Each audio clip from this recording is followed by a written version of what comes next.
sow your yams on exhausted farms that take no labor to clear.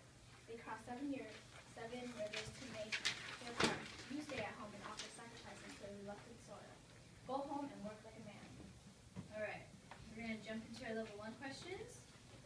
So to start off, please find the first compound sentence in the passage.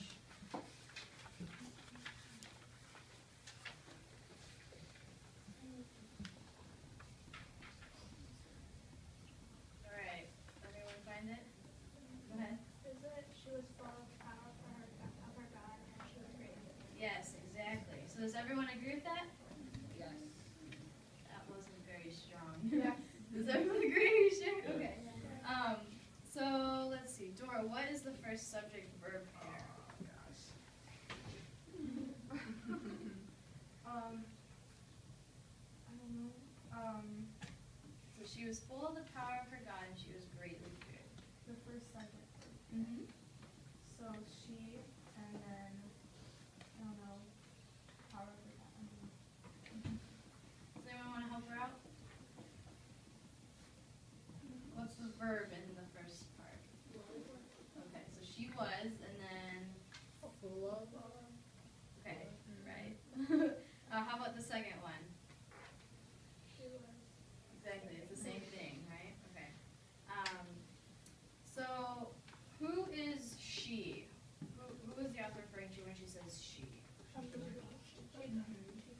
Chica. So, priestess and Chica are the same thing, just to say that right. Okay. And then, what is revealed about Chica, or how do the villagers view her?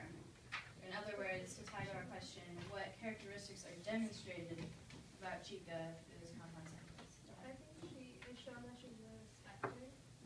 That Why do you say that? Can you? because she was full of power of her God, Mhm. and she was greatly feared, that showing that people were scared of her, but they hadn't expected her. What do you guys think about the word greatly feel? Does that make it any more powerful? Does that impact the sentence in any way? Would it be any different if it wasn't even added? Greatly kind of makes the sentence a little stronger. If you just said she was feared, and you would think, oh, people were just scared of her. But by saying greatly, they really feared, like the king of the jungle, like that. Okay, so in the second paragraph, let's just look at some of the dictions. How many I pronouns are in the second paragraph? It doesn't take a moment to count the second paragraph.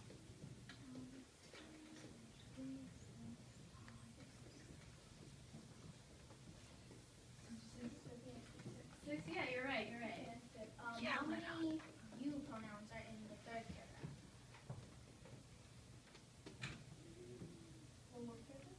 The third one. In our Starts passage. with yeah. It doesn't have to start at the beginning of the sentence either.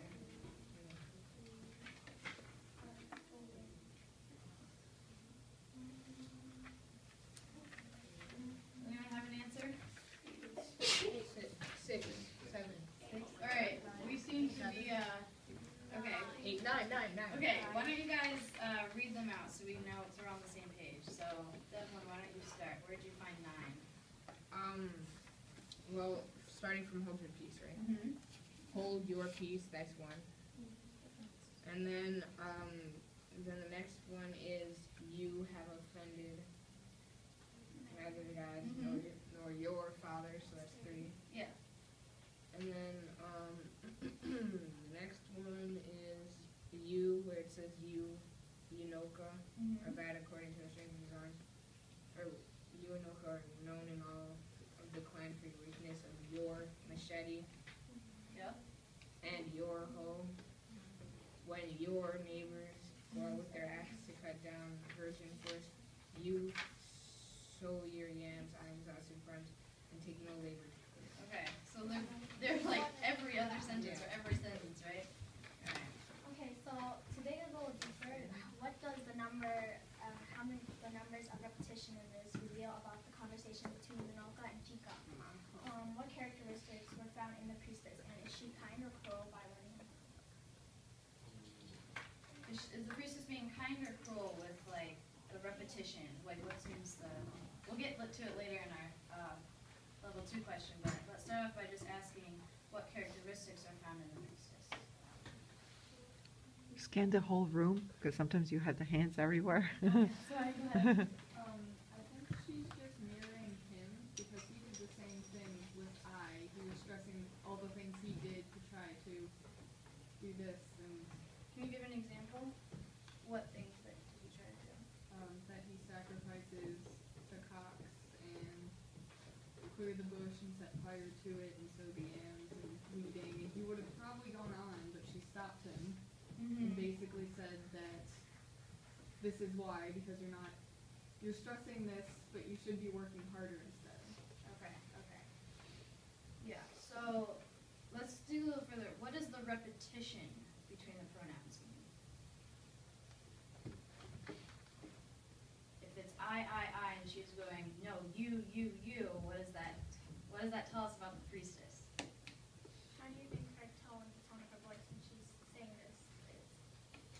Well, in the second paragraph, he was like, I did this, I did that. But then the priestess was like, no, this is what you did, and this is what happened. So he was like really trying to prove himself to her, but she was like, no, this is what you did. So I think she's being kind or she's considerate. Consider, okay. I kind of agree with that. I think she's just trying to explain something to her. She's not being cruel or anything. She's trying to tell her that you have to work hard for what she did. I disagree because it says, she says, go home and work like a man. So like the tone of that would probably be like cruel, just work and you'll be able to be fine, but just be a man. Yeah. So you think she's kind of being mean? Well, keep these thoughts in mind because they'll come up again in level 2 questions. But right now we're going to move on. And so our third level 1 question involves the very last sentence which John just pointed out, which is go home and work like a man. So what type of sentence is this? Simple. Why?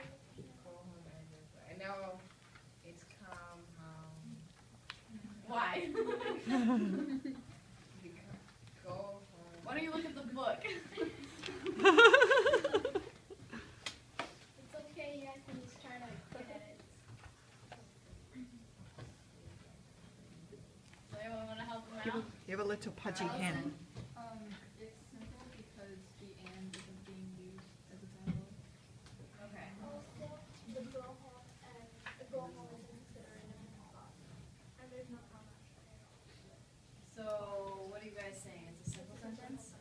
All right, you are correct, but more specifically, it is a command. So in this simple sentence, what is the subject? You understood. And how did you get you? Because there's no you in this sentence. Because when you're saying a command, it's understood that you're talking to someone. Correct. Correct. So the subject is an implied you, which we haven't really covered in class, but I thought that was pretty interesting. So finally, how does this short sentence impact the ending of the conversation between Anoka and the priestess? Yeah, even though she was being considerate, her job was to improve something or make a suggestion, which she did. No, it's gonna come back. Okay. Good. I'm sorry, what did you say? Even though she was being considerate, she still had to tell them an answer. What she did is an command. Okay, okay. So is this like a powerful way to end it? Is it like demanding? Is it like, would you say it's more of a kind or cruel statement? It's in between. She's not just saying it in a harsh way, but she's still commanding something. She's implying that he's kind of like a woman since she said like a man, so he was making excuses for himself when he was stating what he did. Yeah, I love how you mentioned that because later it'll come up in our level 2 question again, something about the gender. So remind me when we get to that question. I think it might be like a foreshadowing kind of sentence. Why do you say that? Because it sounds like it's leading into something else. Like what? I'm not sure. Yeah, sure. I feel like if she was She would have put like an exclamation point or like after we put that. Okay, so you're paying more attention to like punctuation. Okay. Anybody else? To piggyback off of what Hannah said, maybe the author used that sentence to foreshadow the fact of Okonkwo's inner conflict of trying to be more manly than he really should be. That's interesting, even though it's Anoka they're talking about, right? Yeah. That's right. I like that. Okay. Alright, so we're all done. We're gonna move on to level 2. Okay, so we're gonna move on to level 2 questions. On you go. Okay, we're gonna use one of the previous level 1's questions to help us with this level 2 question. We're gonna use the question level When we question talked 2. about the I and you pronouns. So with the I and you pronouns, how does this affect the tone of the conversation between Yunoka and the priestess through the whole conversation? Right. And how would this help us understand what the character of religion is and if the gods are kind of close? Jason and Jocelyn. So let's break it down. What do you guys think the tone is with the repetition, as we kind of mentioned earlier? What do you think Anoka's tone is compared to Chika's? I feel like Chica's is more passive aggressive because Can you give us an example of why you think that? yeah. Yeah. Like she's only really like shouting at him in one sentence where she says hold your peace, Okay. and the rest of the time she's kind of just like explaining it, like So she's kind of like listing off everything he's Yeah. doing wrong here. like she's not really being like cruel to him, but she is being like kind of passive aggressive at him. I think she's mimicking what he said before. He was like, I, and then she's like, you. Like, Okay. just trying to prove to him that everything that he listed was just wrong and incorrect. Just trying to, Sometimes authors, when they're going through a conversation and someone's talking and they're screaming, like it says, scream the priestess, they won't put an exclamation point at the end of each sentence. It's just implied since the first one, and it says afterwards, scream, that the rest of the dialogue is like that as well. Okay, so you're saying she's kind of screaming the whole time? Maybe. Okay. Maybe like a little quieter, not as loud, but they usually don't do exclamation points for every. Right. So when talking about if she's kind or cruel, would you say that she's being more cruel in this case then? If she's shouting at him?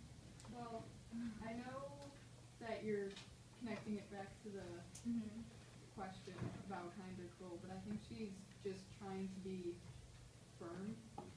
She's trying to sort of show him what he should do, and she needs to be firm or else he won't listen, and she didn't anyway. But okay. So she like She's shows trying. how she's trying to tell him what to do. well, he was saying all these things that he was doing, and then she said, basically, you're doing this wrong, and then the last sentence is an order. So if you look through the paragraph, she's also comparing him to what his neighbors do instead of him. So maybe that's a way of telling him, oh, you should be doing this too instead of what you're doing this. Anybody else? The role, like the gods, they're like a parent. You have to be kind and cruel because you need to consider what is best for. Well, parents have to consider what's best for their kids, and the gods have to consider what's best for their. Oh, I like that. It's almost like this is like a mother-son relationship, right? The mother is always like in control, but she has to like be firm with him, as Austin said, right? Like just because you love them, that doesn't mean you should just let them go and let them fly this time. I just noticed that priestesses, this one, Chica, and the later one, Cielo, seem to be the only females in the tribe that act like men. As far as being firm with people and actually, like, the men usually have a heavy hand like Okonkwo, and the women usually comfort, but it's sort of flipped. Okay, that's great. You're almost foreshadowing into our own PowerPoint. So